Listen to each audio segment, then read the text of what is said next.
ಪ್ರತಿಭಟನೆಗೆ ತಂದಿತ್ತು. ಕೆಲವೊಬ್ರು ಅವರಿಗೆ ಚಪ್ಪಲಿಯಿಂದ ಹೊಡೆಯೋಕೆ ನೋಡಿದ್ರು. ಯಾಕೆ? ಸರ್ಕಾರ ಸ್ಪಂದಿಸ್ತಾ ಇಲ್ಲ ಅಂತ. ಕಸಬರಿಗೆ ಒಳಗೆ ಬಂತು. ಯಾಕೆ? ಸರ್ಕಾರ ಸ್ಪಂದಿಸ್ತಾ ಇಲ್ಲ ಅಂತ. ನಾವು ಶಾಂತವಾಗಿ ಕೂತಿದ್ದೇವೆ. ಈ ಸರ್ಕಾರಕ್ಕೆ ಬಂಜಾರ, ಬೋವಿ, ಕೊರಜ, ಕೊರವ ಸಮುದಾಯದ ಎಚ್ಚರಿಕೆ.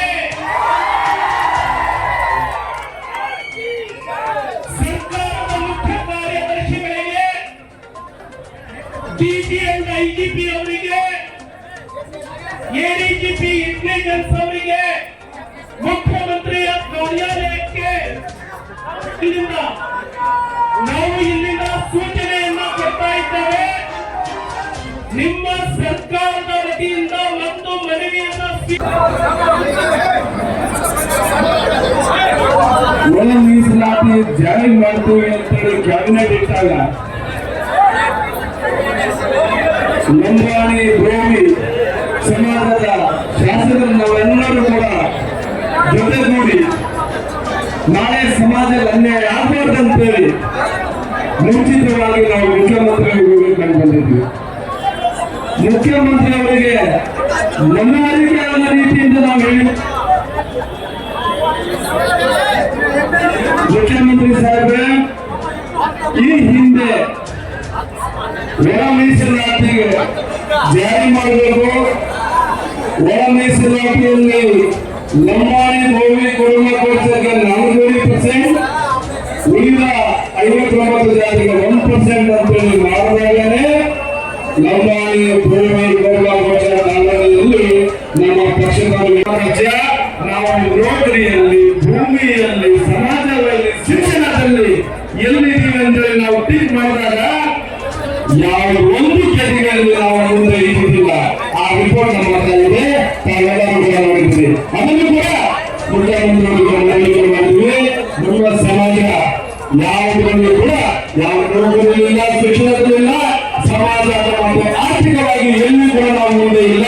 ಹಾಗಾಗಿ ತಾವು ಒಂದು ಸಮಯ ತಾಂಡ ಗೋವಿ ಕಾರಣದಲ್ಲಿ ಒಂದು ತಾವು ನೋಡಿದ್ರೆ ತೀರ್ಮಾನ ತಗೊಂಡು ಮುಖ್ಯಮಂತ್ರಿ ಸಾಹೇಬ್ರೆ, ಅಲ್ಲಿಗೆ ತಾವು ತೀರ್ಮಾನ ತಗೊಂಡಿದ್ವಿ. ತಾವೆಲ್ಲ ತೀರ್ಮಾನ ತಗೊಂಡ್ರೆ ಅದು ಅನ್ಯಾಯ ಆಗುತ್ತೆ. ನಮ್ಮ ಪಕ್ಷದ ಗತಿ ನೀವು ಕೂಡ ಬರುವಂತಂದ್ರೆ ನಮ್ಮವರು ಕೂಡ ಅನ್ಯಾಯ ಮಾಡಿದ್ದಿಲ್ಲ. ಬಿಜೆಪಿ ಸರ್ಕಾರದವರು ಅನ್ಯಾಯ ಮಾಡಿದ್ದಿಲ್ಲ. ನಮಗೆ 15 ದಿನದಿಂದ 17 ಮಾಡಿ ನಮ್ಮ ಸಮಾಜಕ್ಕೆ 15% ಕೊಟ್ಟರು. 15% ಕೊಟ್ಟೆ 4% ಮಾಡಿ ಅದರಲ್ಲಿ ಪುರುಷತೆ ಮತ್ತು ಅಸ್ಪೃಶ್ಯತೆಯನ್ನು ಯಾವುದೇ ಪರಾಮರ್ಶಿಸಲಿಲ್ಲ. ನ್ಯಾಯ ಕೊಡಿಸಿದ್ರು. ಆಯೋಗವನ್ನು ಸದಾಶಿವರಾಗಿ ನಾವು ವ್ಯಕ್ತ ಮಾಡಿದ್ದು. ಆದರೂ ಕೂಡ ನಮ್ಮ ಸಮಾಜ ಅದರ ತೀರ್ಮಾನದಲ್ಲಿ ಸಮಯ ಕಡಿಮೆ ಇತ್ತು. ಏನೇನು ಒಳ ಮೀಸಲಾತಿನೇ ಬೇಡ ಅಂತಂದ್ರು. ಈಗೂ ಕೂಡ ಸುಪ್ರೀಂ ಕೋರ್ಟ್ ಒಳ ಮೀಸಲಾತಿ ಜಾರಿ ಮಾಡಿ ಅಂತೇಳಿ ಎಲ್ಲೂ ಕೂಡ ಹೇಳಿದ್ದಿಲ್ಲ. ನಮ್ಮ ಆಯಾ ಸರ್ಕಾರದ ವಿವೇಚನೆ ಬಿಟ್ಟಿದೆ ಅಂತ ಹೇಳಿದ್ರು.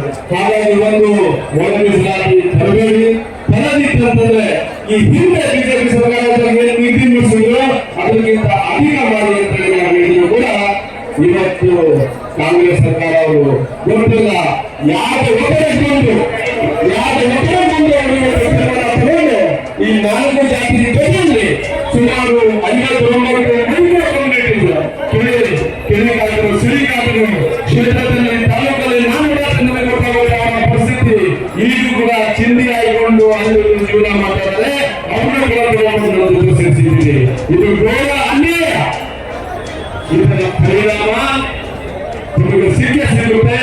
ಇವತ್ತು ಇಷ್ಟು ಜನ ರಾತ್ರಿ ನಿದ್ದೆ ಇಲ್ಲದೆ ಊಟ ಇಲ್ಲದೆ ಎಲ್ಲೆಲ್ಲ ಸ್ನಾನ ಮಾಡಿ ಎಷ್ಟೋ ಜನ ಸ್ನಾನ ಮಾಡಾದ್ರೆ ಇವತ್ತು ಇಷ್ಟು ಆಕ್ರೋಶದಿಂದ ಇಲ್ಲಿ ಬಂದು ಹೋರಾಟ ಮಾಡ್ತಿದ್ದಾರೆ ಅಂತಂದ್ರೆ ಇದರ ಪರಿಣಾಮ ಸಾಧಾರಣ ಪರಿಣಾಮವಲ್ಲ. ಮುಂದಿನ ದಿನಗಳಲ್ಲಿ ಈ 4 ಜಾತಿಗಳ ಸೇರಿ 59 ಜಾತಿಗಳು ಪಾಠ ಕಲಿಸೇರಿ. ಹಾಗಾಗಿ ಆದಷ್ಟು ಬೇಗ ಎತ್ತಿಕೊಂಡು ತಾವು ಯಾರ ಒತ್ತಡ ಬಂದಿದೆಯೋ ಅದನ್ನು ಮರುಪರಿಶೀಲಿಸಿ ತಾವು ಈ ಸಮಾಜಕ್ಕೆ ನ್ಯಾಯ ಕೊಡುವವರೆಗೆ ಅನಿಶ್ಚಿತ ಕಾಲ ನಾವು ಹೋರಾಟ ಇಲ್ಲೇ ಕೊಟ್ಟಿದ್ದೇವೆ. ನಾವು ಸಮಾಜ ಏನು ನಮ್ಮ ಒಗ್ಗಟ್ಟೆ ನಮ್ಮ ತತ್ವಗಳಿಗೆ ಮುಂದಿನ ದಿನಗಳಲ್ಲಿ ತೋರಿಸ್ಕೊಡ್ತೀವಿ ಅಂತ ಹೇಳಿದ್ರೆ ಮತ್ತೊಮ್ಮೆ ಬಂದಿರುವ ಎಲ್ಲ ನಮ್ಮ ಬಾಂಧವ ನಮ್ಮ ಸಮಾಜದ ಎಲ್ಲ ಹಿರಿಯರು ಎಲ್ಲರೂ ಕೂಡ ಮುಂಬರುವ ಸ್ಥಳೀಯ ಮತ್ತು ರಾಜ್ಯ ಮಟ್ಟದ ಚುನಾವಣೆಗಳಲ್ಲಿ ಬೆಂಬಲಿಸಿ ದಿಗ್ವಿಜಯ ಭಾರತ ಪಕ್ಷ, ಇದು ನಿಮ್ಮ ಪಕ್ಷ.